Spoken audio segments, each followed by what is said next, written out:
Olá, sejam muito bem-vindos a mais um bate-papo aqui do Descompressão Corporativa. Hoje a gente vai falar com o Léo Buzo, que ele é psicoterapeuta unicotiano e junguiano e é dono de um espaço muito especial que ele vai contar um pouquinho como é que funciona, que é do Espaço Quality. Muito obrigada pelo seu tempo, de você estar aqui com a gente. Muito bom te conhecer pessoalmente.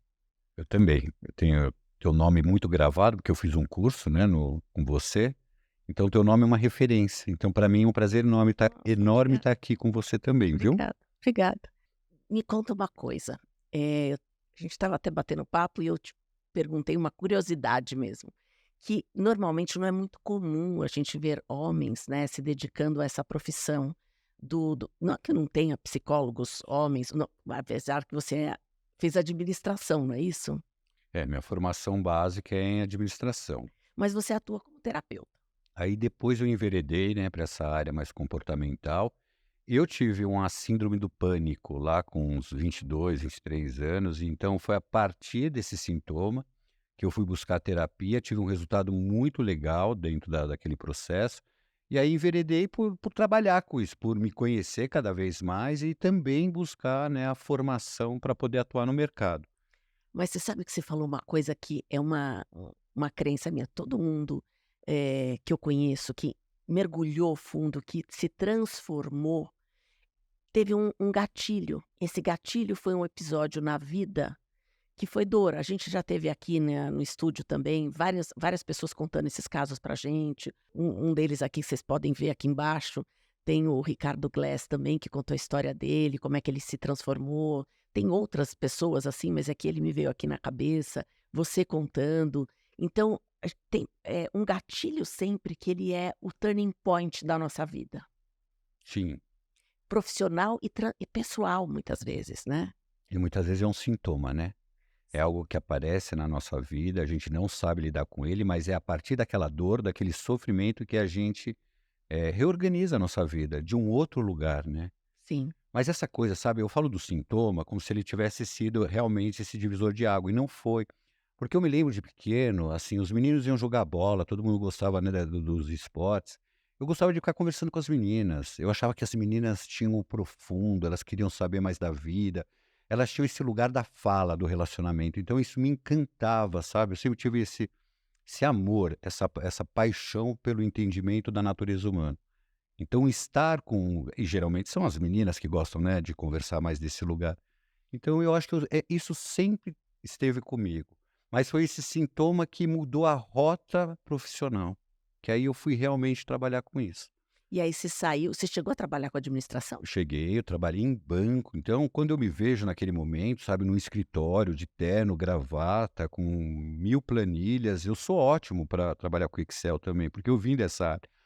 Eu gosto disso também, mas essa coisa do humano, estar aqui com você hoje, te conhecer como a gente estava se conhecendo antes, para mim isso daí preenche a minha vida, é o meu propósito, é a minha realização. Que legal. E você trabalhou quantos anos em administração antes de trabalhar com isso? Olha, eu trabalhei acho que uns 4, 5 anos, aí depois eu montei um spa em São Paulo junto com a minha família, spa, sabe esse conceito de spa urbano? Claro, claro. O meu foi um dos primeiros que teve aqui em São Paulo, foi super legal, ia muita gente.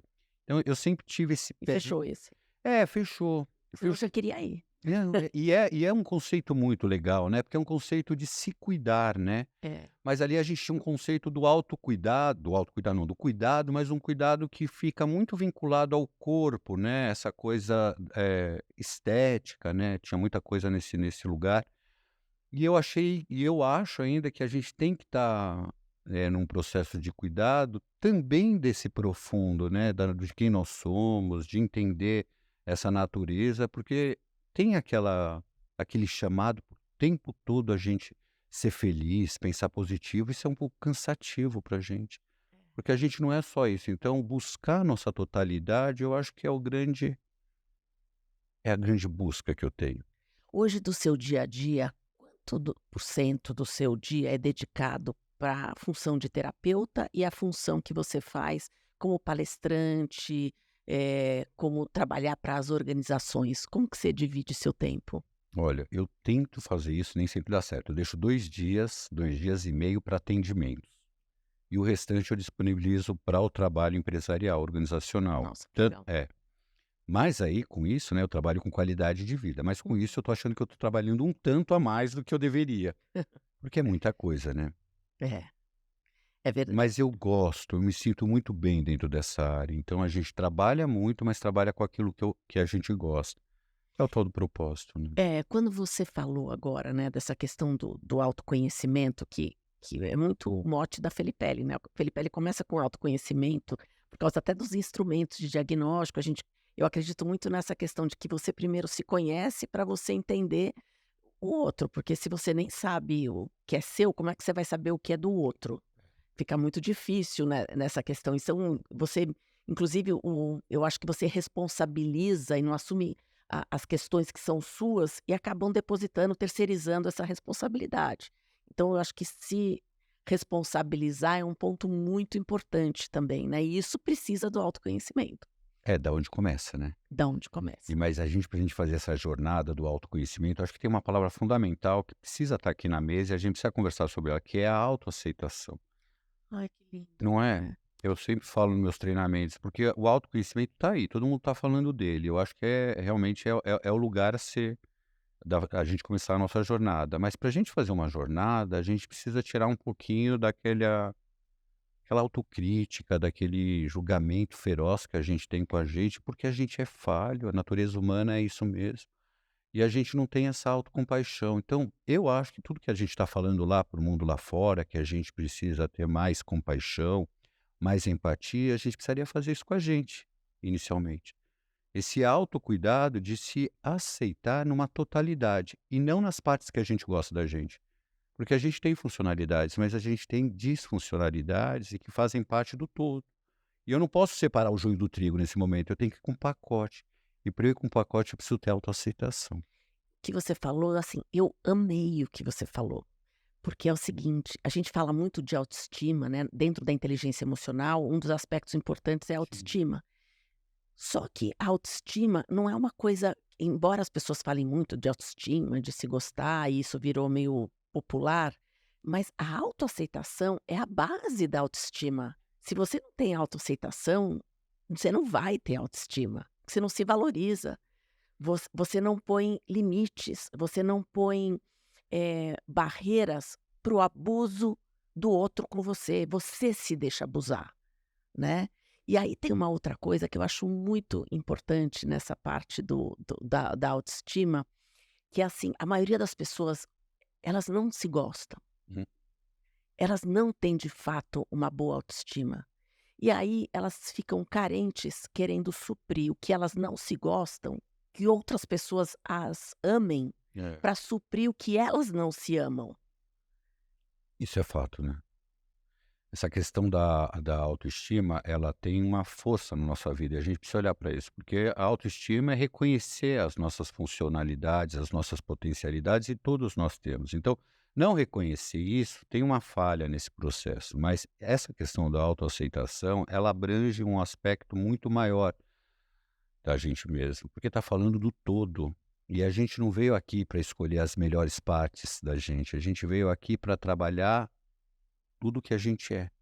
E a gente só vai conseguir chegar nesse lugar com essa palavra, que é uma palavra mágica mesmo. Então não adianta de falar em autoconhecimento se a gente primeiro não abrir essa janela e encontrar lá esse lugar escuro que ficou, escondido da gente mesmo. E para a gente fazer isso tem que ter autoaceitação. E enquanto a gente não olhar para a gente, é o que a gente está fazendo, né, Adriana? A gente está projetando fora elementos inconscientes, achando que o mundo está de uma determinada forma e a gente não está reconhecendo a gente no mundo. A gente dentro daquele aspecto. É. E já que você falou dessa questão da projeção e tal, me veio na cabeça o Jung, que é um dos autores que guia o teu trabalho, né. Sim. Como é que você, juntou o Jung com o Winnicott? Eu sei que o Jung fala muito da questão de individuação, se não me engano, o Winnicott fala muito de maturidade também, Amadurecimento. amadurecimento. Então, como é que junta isso? Será que tem uma conexão, por exemplo, do processo de individuação do Jung com o processo de amadurecimento que o Winnicott fala, ou não? Tem. São 2 teorias completamente diferentes, como você falou, Jung vai olhar o indivíduo, né, que já é um indivíduo. E para o Winnicott, a gente não tem um indivíduo. Quem vai constituir esse eu é um ambiente que, se ele for suficientemente bom, vai dar esse status do eu, que pode se individuar. Então, se a gente olhar só esse lado da teoria da individuação, a gente pressupõe que todo indivíduo pode fazer a jornada do si mesmo. Mas para o Winnicott isso não acontece. Se não tiver um ambiente satisfatório inicial, porque um bebê depende absolutamente de sua mãe, absolutamente de sua mãe.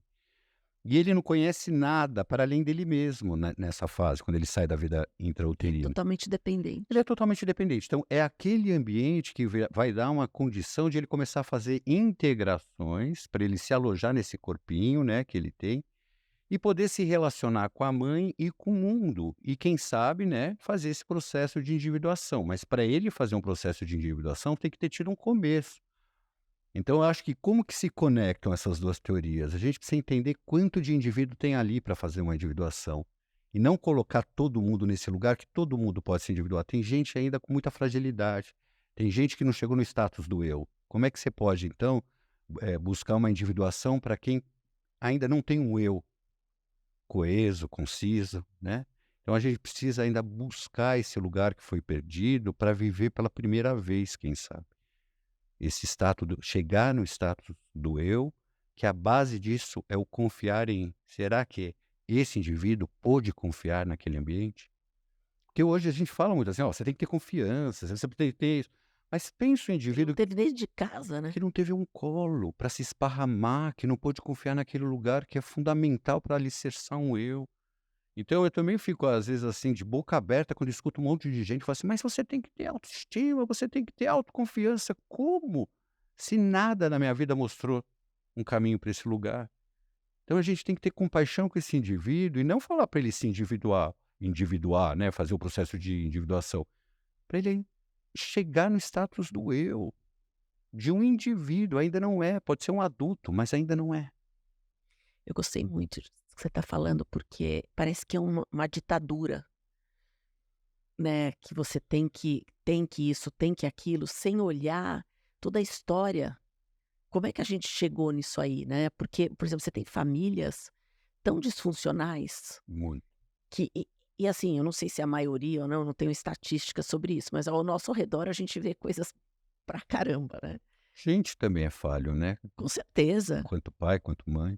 Não, com certeza. Eu tenho uma filha de 26 anos e, com certeza, ela deve ter coisas para falar de mim. Isso eu não tenho a menor dúvida. Sim, Até porque se a gente também não frustrou, ela não vai se crescer, né, que é o que a gente fala até dessa questão, às vezes, de gerações que não tiveram muita frustração e não conseguem ter estrutura emocional para dar conta das frustrações que a vida adulta causa nelas, sim. né. Então, quer dizer, tudo que é excesso é prejudicial, porque é importante também a gente lutar pela sobrevivência, inclusive emocional. Sim, e esse excesso ele é muito prejudicial, porque a gente está falando sempre, né, quando a gente fala do desenvolvimento emocional, do ambiente, a gente fala, muito da negligência, do que não foi dado, mas aquilo que foi muito excessivo, intrusivo, que não foi no tempo da necessidade, da possibilidade do bebê, entra como uma intrusão. Isso interrompe a nossa espontaneidade de ser para criar um mecanismo e reagir àquilo que está sendo intrusivo. Então, o excesso também é uma falha ambiental que causa um problema, um trauma. E a gente tem, por exemplo, na minha geração, tem muitas mulheres ainda que são donas de casa, né, que optaram por não trabalhar. E as que trabalham, e daqui tem muitas, e pais também, não só mulheres, acabamos compensando muito a nossa ausência, Sim, né. E então a questão não é só porque você estava lá mimando, mas porque você fez de outras maneiras para facilitar a vida da pessoa, do teu filho, na verdade, né. é que também, né, Adriana, a gente precisa entender quando que entra a educação. Porque para entrar uma O limite. educação. A gente está pensando no bebê, vamos pensar isso nessa teoria do desenvolvimento e amadurecimento emocional. O bebê ainda, quando sai da vida intrauterina, não existe nada para além dele. Então, só que tem mães, né, ou ambientes, ou substituto, que às vezes já quer educar muito precocemente para um bebê que ainda não está, né, nessa condição. O bebê apenas precisa ser, ele precisa ser atendido naquilo que ele precisa, na possibilidade que ele tem. Não é naquilo que a mãe quer, é na possibilidade que ele tem, porque o mundo não é conhecido. Ele vive ainda uma ilusão de onipotência, como era na vida intrauterina. Tudo é ele. A mãe fala assim: "Não, mas ele sorriu para mim, ele me conhece". Não, não conhece ainda. Ele tem algumas memórias daquele lugar. Ele vai conhecer a mãe à medida que essa mãe vai dando a condição para ele conhecê-lo. Que não é só dando alimentação, cuidando, banho, mas dando principalmente uma coisa, que é o afeto, que é o olhar. O bebê se reconhece nos olhos da mãe, na mãe que está lá, mas às vezes você vê uma mãe amamentando, o O celular. celular na mão. Então cadê a conexão? Porque a mãe ela é quase que uma patologia a uma mulher que tem um bebê. Nos 3 primeiros meses, essa mãe se identifica com aquela criança, ela perde completamente a sua individualidade para viver aquela experiência, né. E é importante que isso aconteça nesses primeiros meses, porque esse bebê precisa ser atendido para poder se desenvolver. Que experiência que é essa, viu? Eu gostaria de ter tido muito mais filhos, acho que todo mundo que me conhece pessoalmente sabe disso. Eh, Acho que eu teria tido uns 3, 4 tranquilamente. Mas assim, mas eu tenho viva essa memória, embora faça tempo, né, que faz tempo aí com a questão da minha filha, mas é uma experiência única, única. Eu sei que tem pessoas que não sentem desta forma, mas para mim foi, não sei, a coisa mais sublime acho que eu já vivi na vida, é o fato de eu estar com aquela bichinha ali do meu lado, dormindo às vezes juntinho. Ai, é demais. Amamentando, eu adorava, adorava. É muito legal, é gostoso escutar isso, mas a gente também tem que tirar um pouco o romance de toda essa história idealizada, né. Porque eu atendo muitas mulheres que acabaram de do filho nascer, mas não têm essa experiência. Estão ali, estão se dedicando, mas é um tanto quanto pesado para elas. É, eu já ouvi várias histórias de mães que sentem isso, mas eu não senti isso, Isso é muito bom. porque eu desejei demais ser mãe. Então, quando eu fui mãe, foi a coisa melhor que me aconteceu. Eu só de lembrar, assim, eu estava feliz, sabe, eu gostava da minha barriga, eu gostava aquela barrigona feia lá, mas eu gostava da minha barriga, eu, sei lá, eu gostava de estar com a minha filha, você tem uma ideia? Todo mundo falava tanto dessa coisa de mãe, porque é tão difícil, porque todo mundo fala, mas na hora H é difícil e tal. Eu tinha contratado uma enfermeira um mês antes da minha filha nascer, já tinha contratado. Estava: "Ó, espera que vai nascer". Beleza. Minha filha nasceu 10, 12 dias, não deu, acho que 15 dias, eu mandei a mulher embora, porque eu queria cuidar da minha filha, eu queria. Então falar: "Putz, é super sacrificante acordar de noite, não sei o quê", pra mim não foi. Eu não tenho essa experiência. Tá certo que com 2 meses, eu já estava trabalhando meio período. Eu já estava, então eu comecei cedo, porque eu tinha um monte de projetos e tal, e eu comecei cedo. E eu sempre tive uma coisa muito boa pra mim, que foi minha mãe, que ficava com a minha filha durante o dia também, né. Então, à noite também. E depois eu fui tendo ajudas, pessoas que que me ajudaram. E, por exemplo, eu tenho a Ivanilde, que está comigo há 26 anos, Olha, que está comigo desde o começo que a minha filha nasceu. Quer dizer, depois, né, quase 1 ano de vida minha filha tinha, mas ela está comigo até hoje. legal. E mãe sabe, né. A gente não porque a gente acho que a mãe fica um pouco insegura e às vezes quer buscar em livros, tá, tudo bem, o conhecimento sempre agrega, mas mãe naturalmente sabe esse lugar, sabe o cuidar. Ela se identifica de uma forma muito espontânea, não todos os casos, mas isso a mãe sabe, a gente não precisa ter alguém ditando o que uma mãe deve fazer. Uma mãe é uma substituta. Sabe cuidar dessa criança. A gente não precisa colocar muitas coisas, né, muitas regras, Porque quanto mais espontâneo, mais afetivo for esse cuidado, melhor é para aquele bebê, que vai poder também ser espontâneo.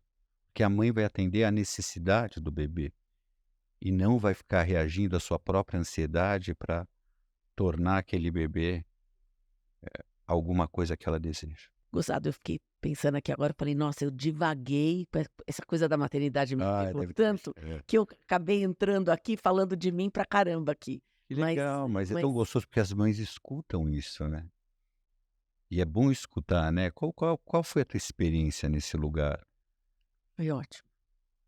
Porque as mães às vezes têm medo, tem mães que não, mas tem mães que têm medo. Então escutar alguma coisa da naturalidade, da espontaneidade, ajuda as mães também a poderem encarar a maternidade de uma forma natural. É. Tem as dificuldades como qualquer coisa na vida, né. Eu fiz um curso uns 2 anos atrás, 3 anos atrás, sobre a primeira infância. Hum. Hoje eu teria educado a minha filha totalmente diferente, É. porque você vai aprendendo tanta coisa que acontece nos primeiros meses, embora eu tenha feito faculdade disso, mas é um outro olhar, Aham. sabe. E é muito bom esse curso aí, até indico. E aí, quando você faz esse inclusive eu achei muito interessante, porque tinha pais, aprendendo isso. No meu caso, eu tinha um outro interesse, mas, eh, você vê pais aprendendo como lidar com os filhos, como ter estímulo correto. Não que a gente não vai errar, mas você aprender determinadas coisas, por exemplo, né, vou dar um exemplo aqui. Eh, Há 26 anos atrás, os pediatras diziam: "Deixa seus filhos chorarem, porque isso ajuda". Hoje em dia, sabe-se que não pode ficar deixando, porque para a criança isso é muito assustador, né, para ela é um abandono. Eu, instintivamente, não deixei, porque e aí eu acho eu me criticava de não estar deixando, mas hoje eu vejo: "Puxa, que legal, eu fiz certo". Mas olha, 25 anos depois surgiu uma nova teoria, que é aquele negócio que eu fiz, que todo mundo dizia que não era para fazer, podia fazer, É. entendeu. Mas isso daí é porque você tem parecendo aquela história do ovo, uma hora faz mal, aí tem colesterol, outra hora pode comer 10 ovos, agora não pode mais. Então, mas é o que a gente está falando, deixa a mãe, que a mãe sabe fazer. Não vão A gente não precisa vir com tantas teorias, por mais que o Winnicott ajude a gente nessa coisa do desenvolvimento emocional, a gente não precisa tecnicamente entender essas coisas, a mãe já sabe, o Winnicott sempre falou: "Mãe sabe fazer isso, esse papel".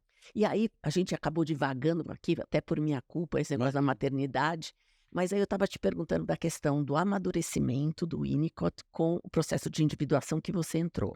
Isso. Então, ou seja, então o que eu estou entendendo do que você falou é que primeiro você ajuda a pessoa a ter o eu.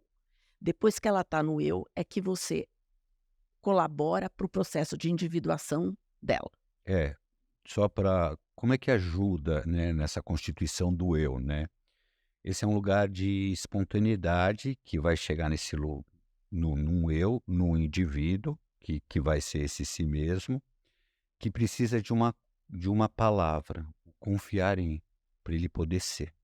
Alguma coisa interrompeu para ele poder que ele teve que reagir, às vezes até constituindo uma falsa personalidade. Uma falsa personalidade que teve que se submeter um tanto às coisas e que continua se submetendo naquele papel que a gente que é falso, um falso si mesmo. Então, a ideia da terapia, né, desse lugar winnicottiano, é poder, resgatar o confiar em. E é o terapeuta que vai ajudar esse indivíduo nesse processo de confiar em, para que ele espontaneamente chegue nesse eu. Porque esse eu não foi constituído, porque a confiança não foi estabelecida, foi interrompida e houve um mecanismo de reação àquilo. E se perdeu a espontaneidade, se perdeu um si mesmo para poder se submeter a algo que foi negligenciado ou foi excessivamente intrusivo. Posso falar uma coisa do pai que a gente estava falando, assim? Pode, pode, Qual é a pode. função do pai? Porque é legal mesmo a gente Ai, é pensar muito nisso. legal. Porque o bebê não conhece nada para além dele, inicialmente. Ele vai conhecer e vai se relacionar com apenas uma pessoa, que é a mãe ou ou uma substituta. Qual é a função do pai? Se o pai não atormentar a mãe, já está fazendo um ótimo trabalho, que é essa a questão. Porque o pai às vezes começa a competir com o filho, né, que nasceu agora, começa a ver que está sem tanta atenção, então começa a fazer, dar uns BOs aí. E aí a mãe não está com aquela disponibilidade para o cuidar. Então, se o pai ficar na dele e proteger o ambiente para que aquela mãe exerça o papel da sua maternidade, já está de bom tamanho. Ele não precisa se relacionar com aquele bebê, porque aquele bebê vai ter condição de se relacionar daqui a pouco somente com uma pessoa, que é a mãe e a substituta. Depois vem uma terceira. E quando o pai entra, quando a mãe sai de cena um pouquinho, o pai está cuidando da criança, para o bebê é a mãe. Para o bebê é a única pessoa que ele está se relacionando. E pelo que você está falando, é a figura do papel materno, porque não precisa ser necessariamente uma mãe. Porque Isso, hoje a gente vê vários casais homoafetivos adotando e tendo isso. filhos. Então é importante dizer que é um papel maternal, A que, maternagem. a maternagem, que não Isso. tem a ver com o feminino. Ótimo. É importante distinguir isso, porque tem várias pessoas que eu conheço que têm filhos que estão fazendo um papel bacana como pais, né, só que cada um tem um papel de paternal e um papel maternal. É a maternagem. É maternagem. Isso, e eu adoro esse assunto é muito importante, porque as pessoas questionam ainda, desatualizadas, questionam esse tipo de relacionamento, né, é esse Isso, relacionamento que é isso. bastante natural. Aham. Para essa coisa do desenvolvimento emocional, estamos agora focado nessa questão. Ela não tem nenhuma repercussão, aliás, é a mesma questão, tanto faz se é um homem, se é uma mulher, se é um relacionamento de 2 homens, 2 mulheres, o que que o bebê precisa? De uma pessoa que faça essa maternagem para ele. E a maternagem, né, que a gente vai, depois de estudar Jung, a gente vê o indivíduo nessa totalidade e vê que feminino e masculino são aspectos do homem e da mulher. A gente não pode falar que, né, o feminino é da mulher, o masculino não, porque são aspectos do humano. Então, eu tenho o feminino e tenho o masculino. Se eu estou muito unilateralizado num desses aspectos, aí sim que a gente está vendo uma possível patologia. Mas a gente tem que transitar entre os aspectos, né? Não só do Do masculino. yin e yang, né, Yin exatamente. e yang, luz e sombra, felicidade e infelicidade, né? A gente Lidar pode. com as polaridades, e é Isso, integrando as polaridades que a gente acolhe os 2 lados que estão com a gente. isso. Então, o excesso do feminino, o excesso do masculino, tanto no homem quanto numa mulher, pode ser patológico. Então, a gente precisa lidar com esses aspectos humanos, que é do humano, né? Luz e sombra, felicidade e infelicidade. A felicidade não é ausência de infelicidade. Só que quanto mais rígido, eu tenho uma teoria que é a teoria do pêndulo. Então a gente tem, né, a gente tem os opostos, a gente tem as polaridades e elas precisam ser visitadas às vezes. Quanto mais rigidamente eu estou fixada num dos aspectos ou numa personalidade muito exclusiva, mais fragilidade de ego tem. Porque se o meu ego já tem uma força, ele consegue olhar aspectos de si mesmo sem tanto medo. Então ele consegue ver várias coisas desse si mesmo. Agora, quanto menos eu tenho uma força de ego, mais eu vou me identificar e vou me enrijecer num padrão de personalidade. Inclusive, vou começar a apoiar fora algumas coisas ou da política ou da religião, que eu vou me fixar naquilo como se aquilo fosse eu. Então, qualquer pessoa que te atacar aquilo que você acredita é como se fosse um ataque pessoal. Então, quanto mais rígido eu estou defendendo uma coisa, sem olhar outros aspectos daquela coisa, mais parece que a gente está apresentando aí uma fragilidade de ego. Muito bom, porque hoje nós estamos vivendo um momento de muita polaridade. Seja de direita e esquerda, seja de times de futebol, quer dizer, o cara se identifica com aquele time, pega e mata um ao outro porque não consegue entender e, quer dizer, eu não consigo talvez compreender a coisa de eu matar você porque você é São Paulino ou corintiano e eu sou palmeirense. Então, para mim ficou um pouco esquisito, né, essa ser a motivação. Mas é o que você está falando, né? Eu me identifico tanto que aquilo fica destrutivo Para mim, é como se a minha identidade fosse afetada, né. Isso. Então, eu me unilateralizo em crenças, é como eu não tenho muita certeza de quem eu sou, eu preciso ter certezas externas. E aquelas certezas estão apoiando o quê? A minha incerteza. Então, se você criticar Fala. aquilo que eu acredito, você está falando de mim. Então, as pessoas se agridem, se matam por conta de para defender uma pseudo-certeza da qual elas ainda não constituíram. E ao invés, então você vê que é uma rigidez, porque ao invés de a gente ter um processo onde essa pessoa pode fazer esse processo de conhecer suas polaridades, ela fica cada vez mais rígida, defendendo, brigando com todo mundo para aquilo, para sustentar uma incerteza dela própria. Muito legal. E aí quando você falou da maternagem, e assim, eu acho que muitas pessoas não sabem, o que é a maternagem. Que a maternagem não é simplesmente a questão de oferecer os seios com leite, mas tem um papel muito maior. Se você puder falar isso, eu acho que isso, para a gente só fechar aquela questão Sim. dos casais homoafetivos, porque eu acho que isso é importante. As pessoas: "Mas como que vai ser maternagem se não tem leite, se não tem isso?" Para poder explicar mesmo para as pessoas, eu acho, para educar, informar. Eu acho que a palavra que pode traduzir para a gente maternagem é o afeto. E o afeto está no homem, está na mulher. Então, tanto faz, uma mãe está lá, né, com o seio, sim, tem uma conexão, é importante, é biológico, é muito legal que isso aconteça. Mas vamos supor, né, que isso não se realize num casal homoafetivo ou numa mãe que não tem. A questão não é o peito que pode nutrir, mas é os olhos da mãe que podem nutrir essa criança. Uma mamadeira com olhar, com afeto, com um colo que essa criança pode se esparramar, é tudo que a criança precisa. Então, tanto faz, de novo, para a gente, se é um homem, se é uma mulher que está ali.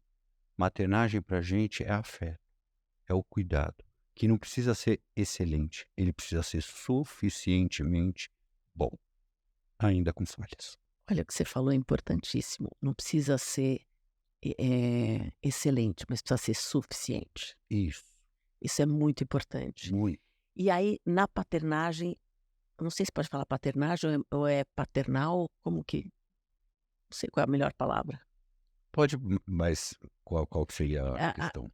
de você explicar agora o lado paternal com a criança, já que o afeto é o materno. Eu acho que o que eu entendo é que colocar limites, colocar direções, ajudar, isso é mais paternal.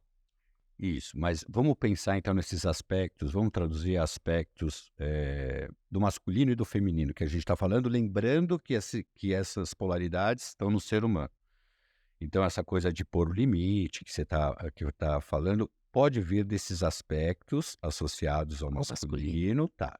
Que a mãe também tem. Então, não é uma questão que a gente vai precisar da figura de um pai para poder Não, exercer. então não, com certeza. Mas é que o maternal É. fica mais é o acolhimento. Isso, o afeto. Isso. E o limite, os, as enfim, a questão de restrição, né, fica mais ligado ao lado, entre aspas, "masculino". Só que nós temos os 2. Isso. É o pai que vai tirar esse bebê da cama da mãe também, né. Exatamente. Então, né, porque esse bebê vai ficar ali.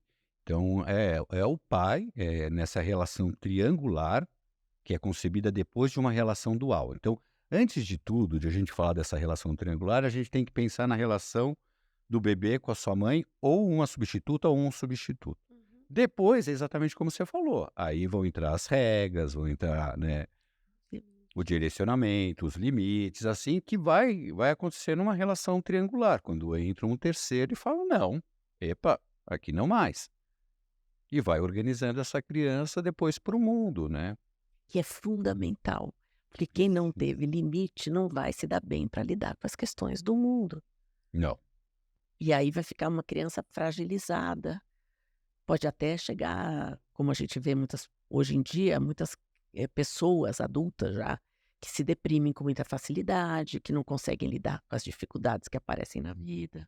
Pois é, mas depressão é um assunto importante para a gente aqui, porque existe uma depressão que ela é saudável. Sim, que a É, tristeza que você está lidando pelo que aconteceu. não, e não é nem só a tristeza, é a própria depressão. É que assim, existe um movimento natural da criança, você sabe disso, quando ela é bebê, que ela vai atacar a mãe. Até para comer. É um animalzinho feroz aquele. Então ele não vai olhar o seio, vai falar assim: "Ai, mamãe, eu vou", ele vai atacar. Então o bebê tem uma agressividade, ele vai Sim, atacar. porque de acordo com a Melanie Klein, o seio bom e o seio mau pertencem à mesma mãe. Isso, ele vai atacar. Então, ele ataca aquela, né, aquela mãe, e aí depois desse ataque ele vai ter um tempo. Se a mãe absorve o ataque, ele vai se introspectar. Ele não tem ainda uma consciência para elaborar aquilo que ele fez, mas ele sabe que alguma coisa ele fez ali. Ele vai precisar de um tempo para introspectar, elaborar um pouquinho e voltar à sua mãe para fazer um gesto espontâneo. Alguma coisa, um sorriso, um carinho.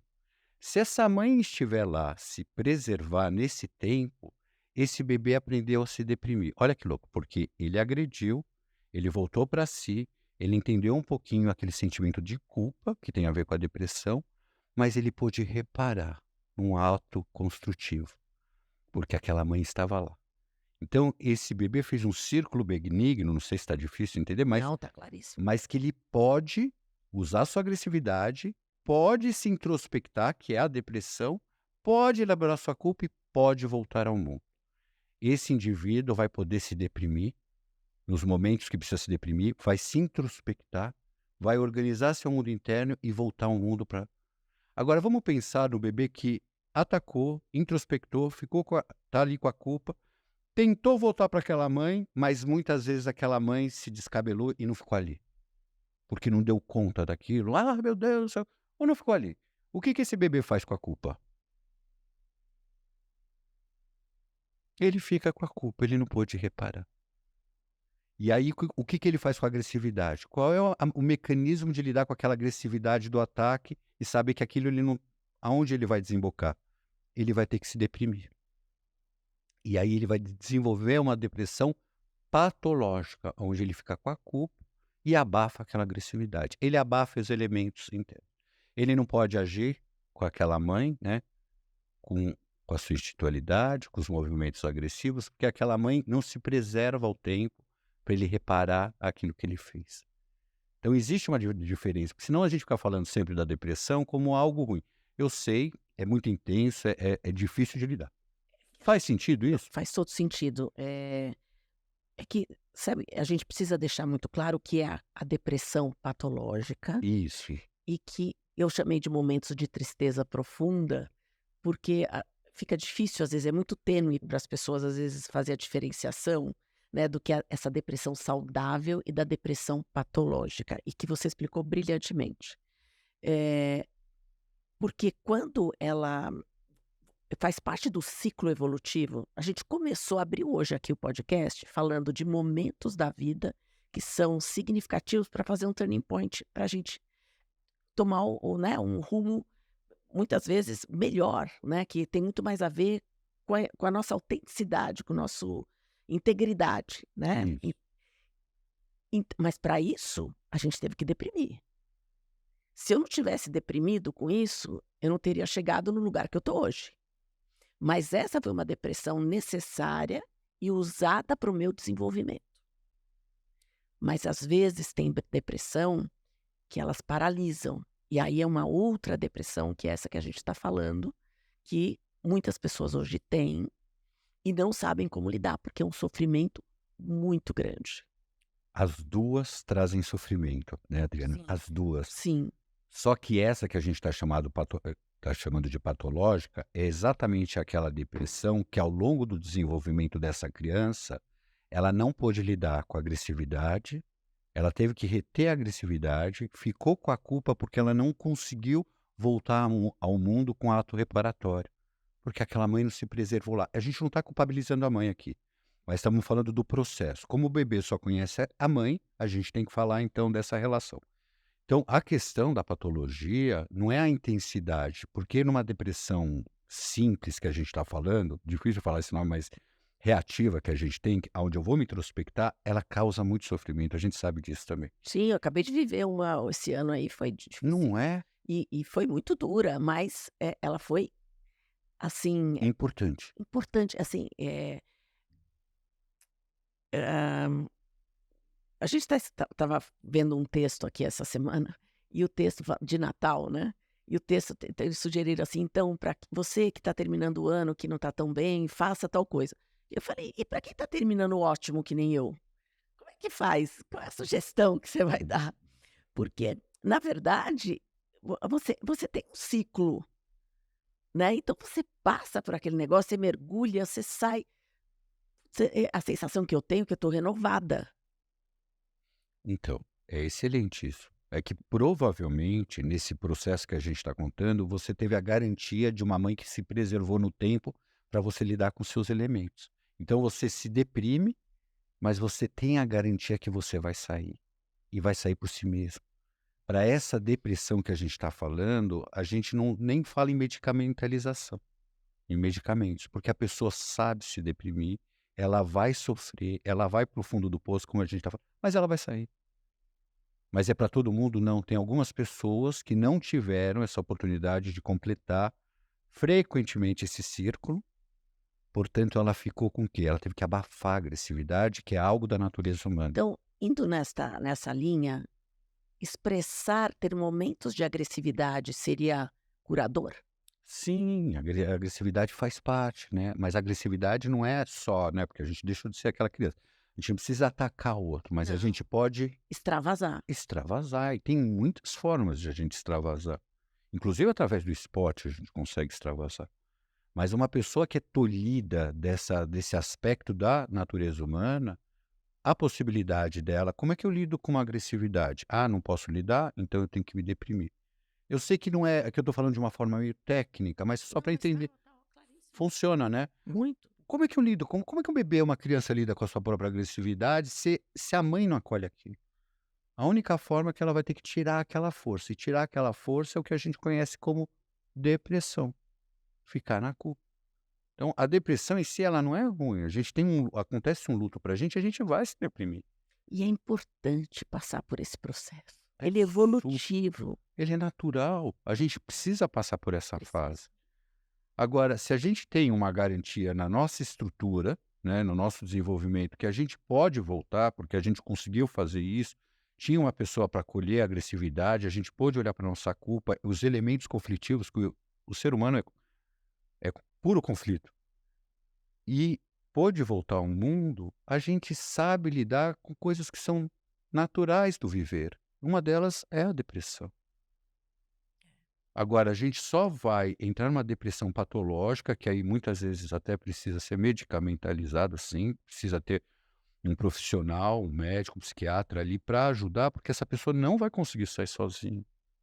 E aquele movimento, às vezes, vai precisar de um reforço para que ela possa depois entrar numa terapia, né? Entrar numa terapia e aí perceber elementos próprios, integrar essa agressividade que não foi integrada ainda, olhar suas ambiguidades, as polaridades, aceitar as suas. Aliás, para mim foi fundamental fazer bastante terapia nesse momento. É, não é? Opa, eu intensifiquei, É. eu aumentei as foi verdade, foi fundamental. E teve casos que eu fiz imersão, assim, tipo, pra mim eu gosto muito dessas coisas, porque bom, eu sou suspeita, É. mas Toda a tua trajetória é nisso, né? toda a minha trajetória é nisso. Mas você vê, você tem uma porque a gente vê algumas desconexões, né, Adriana, você trabalha com isso, você vive com isso e você utiliza isso para você. É bem diferente, porque você vê muitas pessoas, às vezes, falando de coisas que não tiveram uma experiência, um assentamento pessoal daquilo.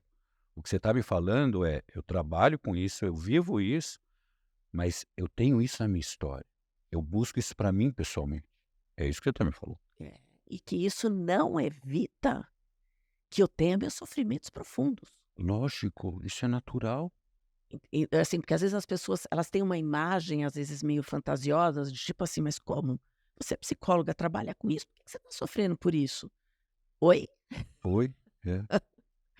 Isso faz parte, sabe, e falar do jeito que eu tô falando. É, tem sofrimentos, dói pra caramba, Mas quando a gente supera, a gente sai mais forte. Não tenha dúvida. Mas a gente precisa, às vezes, ir para esse lugar. Você vê, a gente teve uma pandemia pouco tempo atrás, tirou a gente do contato social, pôs a gente, né, compulsoriamente num lugar mais de introspecção. Muitas pessoas ficaram mesmo vivendo uma solidão. Mas aí eu te pergunto, você vê, para a gente nascer, a gente viveu uma solidão essencial de 9 meses, na maioria. Então a gente às vezes precisa da solidão até Renovação. para renovação, para o renascer simbólico. Entendeu? Então a gente precisa da introspecção. Só que a gente vive num mundo muito louco que quando você está triste, as pessoas batem na tua cabeça, não sai dessa, vamos para lá, porque você tem que ser bem. Não, a gente tem direito aos nossos momentos de introspecção. Eu falo, me deixa, por favor, com a minha tristeza.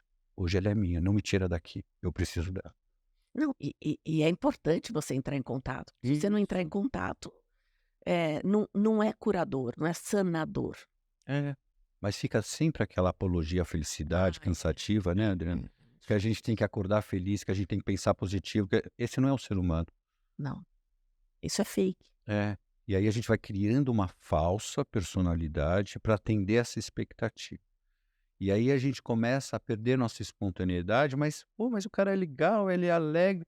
Ele é alegre porque ele é uma criatura criada. Não é uma espontaneidade, porque é uma exigência social você ser feliz. Isso é muito chato. É bom, é ótimo ser feliz, é ótimo ser alegre, é ótimo viver essas experiências. Mas não negar, pelo amor de Deus, a tristeza que é inerente ao viver.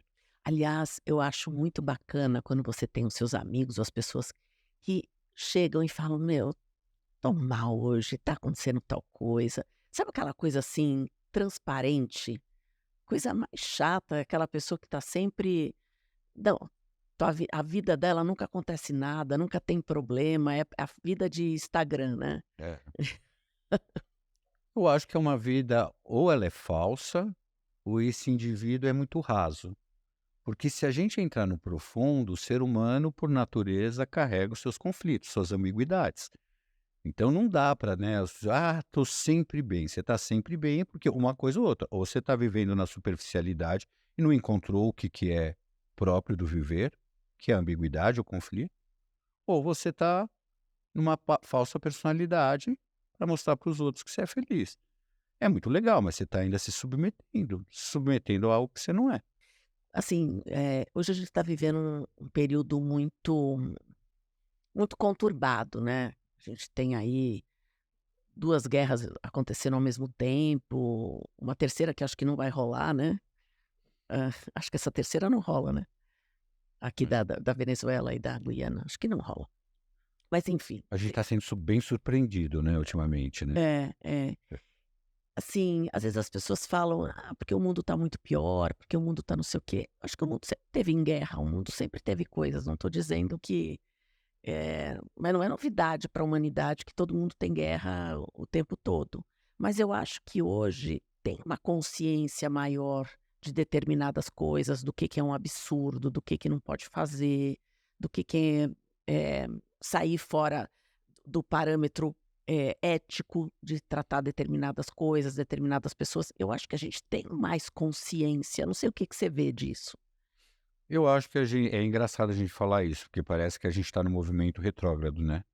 Mas olha a nossa humanidade, em tempos passados, era bárbaro, era uma coisa absurda. Então, ainda a gente está vivendo coisas dessa natureza.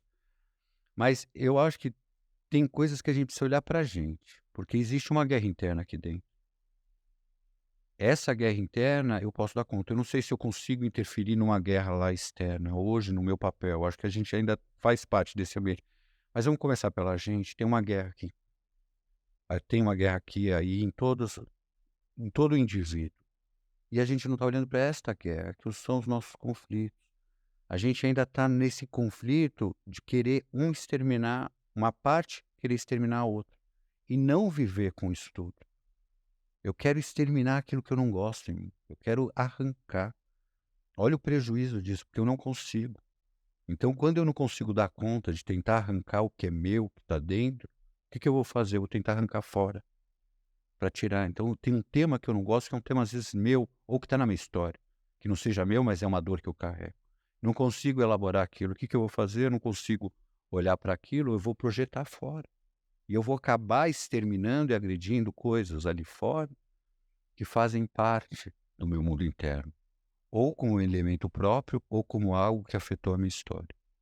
Você vê pessoas aí matando outras, né? Aquele indivíduo que entrou numa boate, um tempo atrás, gay lá numa boate tinha um monte de pessoas lá, mais homossexuais. Ele do nada entra e extermina um monte, assim, do nada. A troco do quê?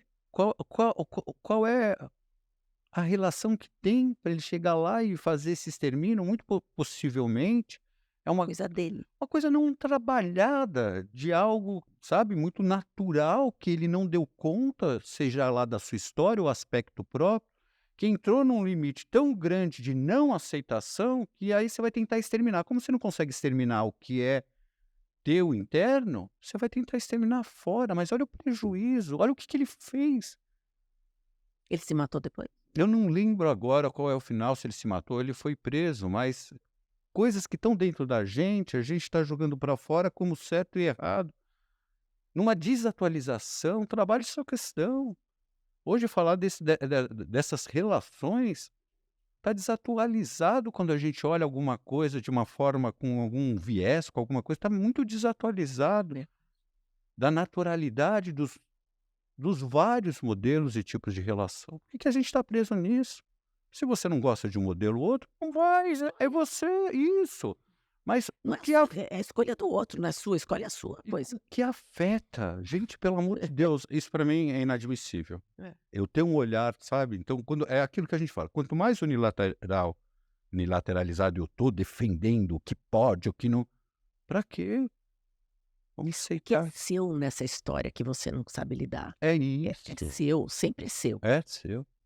Mas eu amei o que você falou da questão da guerra interna, É, porque é isso. E aí volta para aquela questão que você falou brilhantemente no início também, de autoaceitação. é.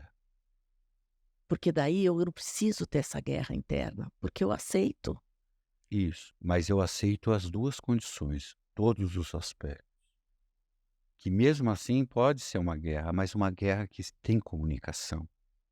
Tem um lado, tem o outro, um falando de uma coisa, outro falando de outro, mas eles podem se comunicar. O ruim é quando eu muro isso aqui e falo: "Não, é só esse lugar".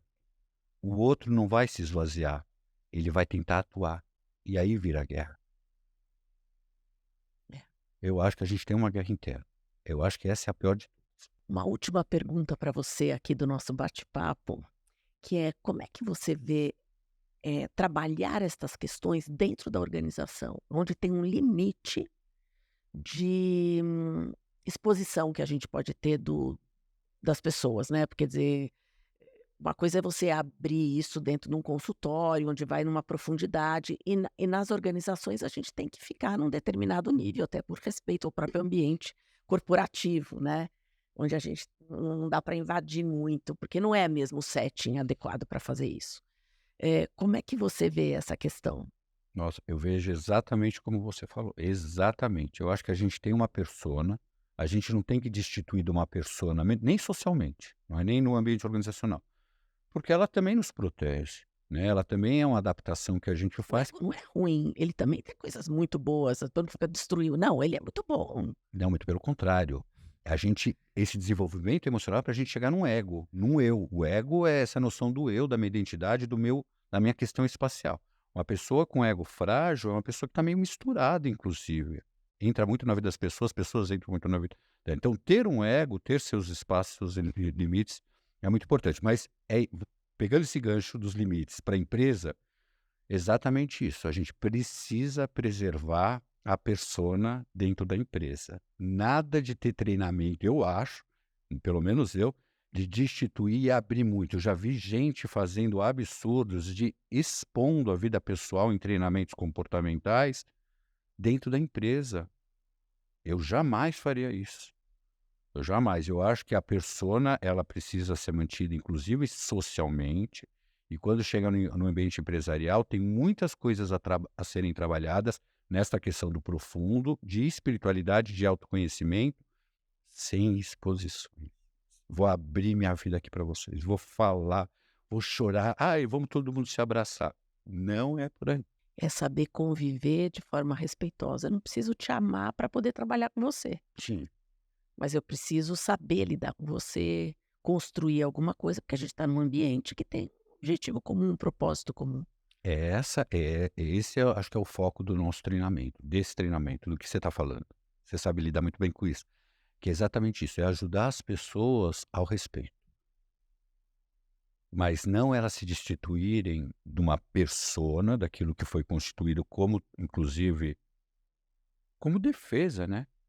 Para ela abrir o coração, contar tudo, falar tudo, e vem cá e vamos se expor, porque aí fica uma mistureba que vai, em algum momento, se perde o respeito. Eu adorei falar com você. Tem algum recado que você gostaria de dar ou falar alguma coisa que eu não te perguntei? Eu queria te agradecer muito, eu sou de fato seu fã, eu nunca tinha E eu visto. agora Então, eu fiquei muito feliz pelo convite, porque eu fiz um curso com vocês, eu amei. A gente sabe quanto essa questão do coaching, às vezes, é tratada de uma forma negligenciada, e eu sei o respeito que você tem por esse trabalho, o trabalho sério, da qual eu tenho muito apreço. Então eu estou te agradecendo pelo convite aqui, de estarmos juntos aqui, falando da natureza humana. muito obrigada. Você é uma simpatia, conhece profundamente e, assim, você deve ser um terapeuta magnífico. Ah, obrigado. Eu Muito bom espero que mesmo. seja. Não, com certeza é. Muito Obrigado, obrigada. viu? Obrigado pela oportunidade. Obrigada eu.